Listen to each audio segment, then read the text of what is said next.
أهل البيت ويطهركم تطهيرا.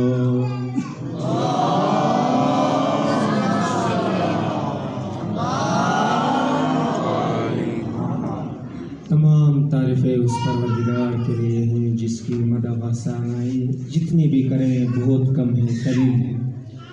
اس کی کوئی حد معین نہیں ہے جسے ہم شمار میں لے آ سکیں، اور اس کی نعمتوں کو گننے والا گن بھی نہیں سکتا، اس کی گہرائیوں میں جانے والا جا بھی نہیں سکتا. بے شک تمام تعریفیں اس پروردگار کے لیے ہے. آج میں ہمارے جوانوں کا مجمع دیکھ کر میں خوفزدہ ہو گیا ہوں، کیونکہ آپ کے مجمع سے زیادہ خواتین کا روزانہ شام کو مجلس سے تو بہت زیادہ مجمع ہوتا ہے خواتین کا. ہمارے اندر جو جذبات تھے محرم سے پہلے، ابھی جو کہ عشرۂ محرم آتا ہے، آگے جو امام زین العابدین علیہ السلام، سکینہ ام کلثوم اور یا کہ زینب کے اوپر جو مصائب ڈائے گئے، اس کا سلسلہ بھی تسلسل آگے جا رہی ہے. عشرۂ محرم جو سلسلہ بھی جا رہا ہے ہمارے اندر. ہم تو مسجد میں بھی آتے ہیں، بارگاہ میں آتے ہیں. مسجد میں تو اپنی عبادت کا اظہار کرتے ہیں، بارگاہ میں اپنے عقیدت کا اظہار کرتے ہیں. ہمارے اندر جو جذبات ہیں، جو ہم دوسروں کو دکھانا چاہتے ہیں، اپنے عقیدے کا اظہار کریں. عقیدہ ہی یہی چیز ہے، جذبہ ہے جو دوسروں کے سامنے ہم پیش کرتے ہیں. جو خطبہ بیان کرتے آئے ہیں مجالسوں میں، دیگر پروگرامات میں آپ نے خود سنتے آئے ہیں، امام کی ولادت کے حوالے سے، امام کے واقعات کے حوالے سے. اصل مقصد کربلا ہم نے حاصل کرنا ہے، اصل مقصد کو ہم نے حاصل کرنا ہے. سب علماء عقیدت کا اظہار کرتے ہیں، مسلک دیگر مسلک والے بھی امام حسین علیہ السلام کا عقیدت کا اظہار کرتے ہیں. جس طرح شیعہ نے حیدر کرار اپنے عقیدت کا اظہار کرتے ہیں، اسی طرح وہ مظلوم کربلا کا عقیدت کا اظہار بھی ہر مسلک کر رہے ہوتے ہیں. ایک گروہ ایسا ہے جو مسلمانوں کا لبادے میں اٹھ کر مسلمانوں کے درمیان میں بیٹھا ہوا ہے، لیکن اس گروہ کی نشاندہی کرنا ہمارا فریضہ بنتا ہے، ہمارا حق بنتا ہے کہ اس گروہ کی نشاندہی کریں، اس گروہ کو تلاش کریں جو مسلمانوں کا لبادہ بیٹھ کر آج مسجدوں میں گھسا ہوا ہے، امام بارگاہوں میں گھسا ہوا ہے، شیعوں کی مجالس میں گھسا ہوا ہے. ہر وہ اپنے فریب اپنے کارنامے انجام دیتا ہے، اسی کو ہم نے تلاش کرنا ہے. آپ عزیزان دیکھیں، آج اگر کوئی اس گروہ میں شامل ہو جاتا ہے، اگر ناسبی گروہ میں اگر کوئی شامل ہو جاتا ہے، اپنا آپ کو مسلمان کہہ رہا ہے، تو وہ مسلمان کہنے کا لائق نہیں ہے. وہ سلمان راشدین بن سکتا ہے لیکن وہ مسلمان نہیں بن سکتا. سلمان راشدی کی تاریخ آپ نے سنی ہو گئی. وہ جب سے تاریخ میں مسلمان اپنے آپ کو کہلاتا تھا، مسلمان کے گھر میں پیدا ہو گیا تھا، اس کی ولادت مسلمان کے گھر میں ہو گئی تھی، پھر بھی اس نے جب سے پیدا ہو گیا اس نے رسالت کا انکار کیا اور رسالت پر توہین رسالت کی. اس نے رسول اللہ صلی اللہ علیہ وآلہ وسلم کی توہین کی.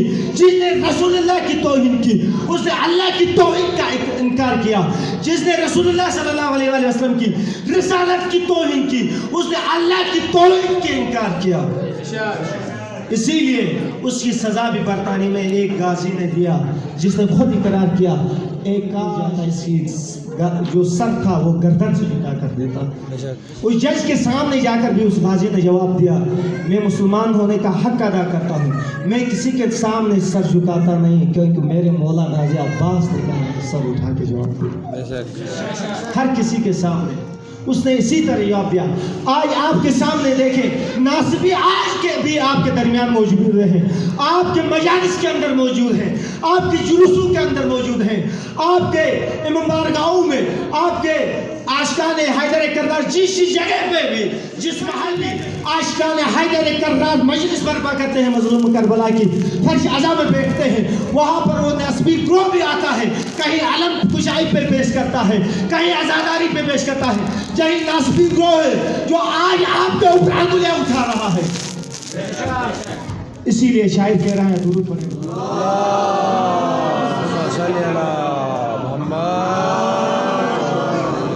آج اسی طرح ہم غازی عباس کے پرچم سے بھی وعدہ کرتے ہیں. اٹل وعدہ ہے اپنا اے سخی عباس کے پرچم.